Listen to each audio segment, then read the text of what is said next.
Alexandre Oquet, bonjour. Vous êtes Bonjour. enseignant-chercheur à l'Université de Lorraine et nous allons parler de Wikipédia et comment apprendre Wikipédia dans un amphi, c'est ça?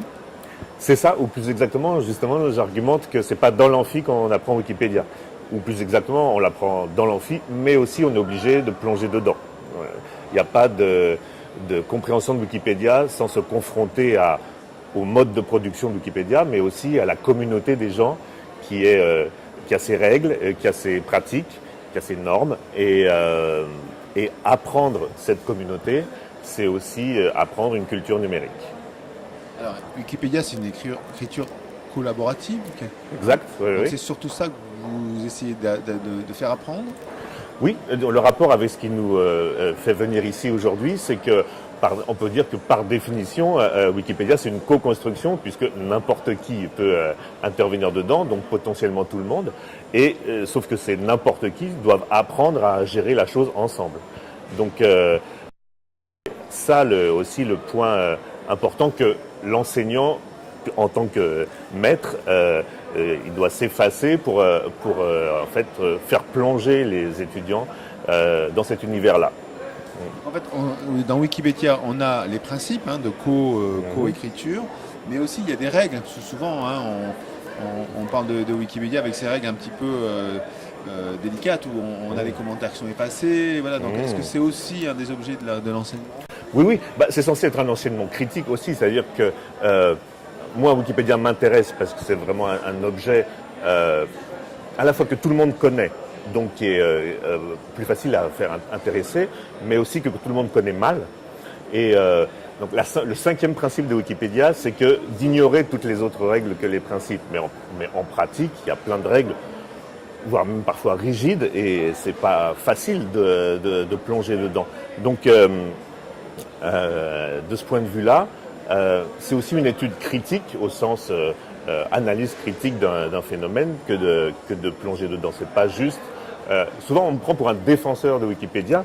Et c'est vrai que s'il faut choisir son camp, moi, c'est un objet qui m'intéresse. Et donc, ok, je peux accepter cette image, mais il s'agit quand même d'un enseignement distancié.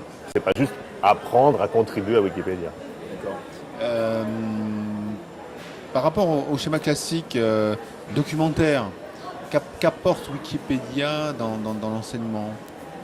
Alors, dans la façon de l'enseigner, moi, j'argumente que c'est quelque chose qui est forcément novateur dans la mesure où donc il faut être à la fois en ligne et éventuellement en présentiel, mais aussi forcément de manière asynchrone, c'est-à-dire que contribuer à écrire un article ou à améliorer un article, c'est un rendu d'un point de vue pédagogique qui est, et c'est ça qui est assez différent, qui n'est pas une fin, qui n'est pas un partiel, parce que le retour est important, le retour de la communauté, comprendre ce qu'on a fait, et donc il y a pédagogiquement quelque chose de pas facile à appréhender, au sens où la deadline pour finir quelque chose, par exemple, ça ne doit pas être la fin du cours.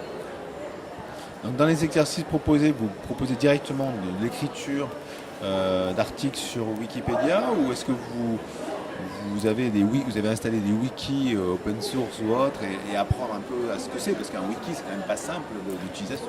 Ouais, alors moi mon principe est qu'on plonge dedans. Donc il y a par ailleurs il y a dans Wikipédia même des structures de type bac à sable où on peut s'entraîner.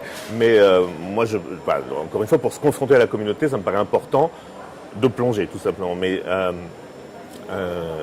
par ailleurs, je sais plus ce que je voulais dire. Vous êtes enseignant donc en histoire géo, c'est ça? Moi, je suis en histoire des sciences. Histoire des sciences. Et donc mon rapport avec Wikipédia en tant que chercheur, c'est que j'analyse en quoi que c'est une production de la connaissance. Mais par ailleurs, au-delà de ça, c'est aussi un objet de culture numérique, un objet que, donc, encore une fois, que tout le monde connaît, mais que personne ne connaît très bien, mais aussi un objet politique intéressant parce que c'est le seul représentant du monde du libre connu du grand public. Et ça en fait un objet aussi à analyser d'un point de vue politique, quoi.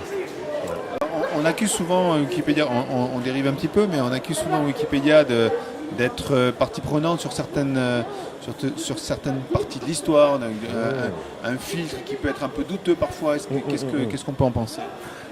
Ce qui est intéressant aussi, c'est que du point de vue de l'historien et du point de vue de l'éducation aux médias, il y a là forcément une école d'apprentissage des sources qui a ses propres règles, mais qui est intéressante au sens où c'est ni la voix de l'école, ni la voix de la corporation des journalistes, par exemple. Et une anecdote intéressante, c'est que, par exemple, sur les attentats du 11 septembre 2001, à la fois les gens, sont partisans de théories alternatives, dites complotistes, sont mécontents du traitement que leur réserve Wikipédia parce qu'ils trouvent qu'ils font la part belle à une analyse mainstream, comme ils disent. Mais d'un autre côté, il y a une critique dans l'autre sens où on considère que Wikipédia fait la part belle à des gens qui ont des théories complotistes. Et du point de vue de Wikipédia, c'est quelque chose qui est forcément critiqué. La critique qui vient des deux sens, elle est quasiment obligatoire, puisque le but de Wikipédia, c'est de rendre compte de tous les avis qui existent.